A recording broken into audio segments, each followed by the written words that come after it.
أعوذ بالله من الشيطان الرجيم. بسم الله الرحمن الرحيم.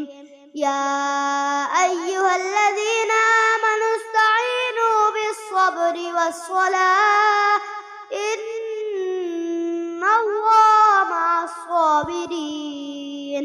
ولا تقولوا لمن يقتل في سبيل الله أموات بل أحياء ولكن لا تشعرون.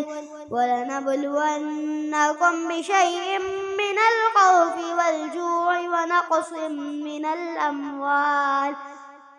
من الأموال والأنفس والثمرات وبشر الصابرين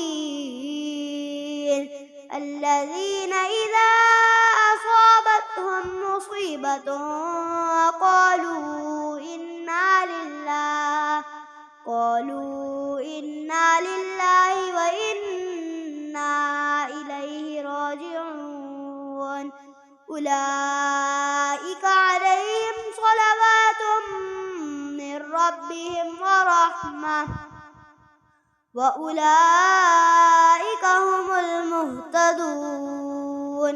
إن الصفا والمروة من شعائر الله فمن حج البيت أو اعتمر فلا جناح عليه أن يطوف بهما ومن تطوع خيرا فإن الله شاكر عليم.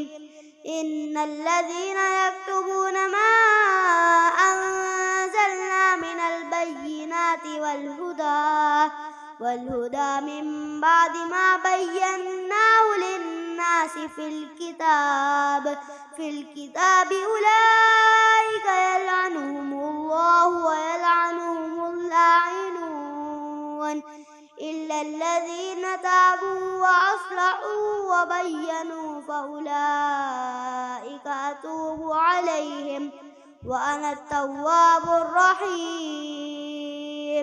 إن الذين كفروا وماتوا وهم كفار أولئك عليهم لعنة الله والملائكة والناس أجمعين خالدين فيها لا يخفف عنهم العذاب ولا هم ينظرون. وإلهكم إله واحد لا إله إلا هو الرحمن الرحيم. صدق الله العظيم.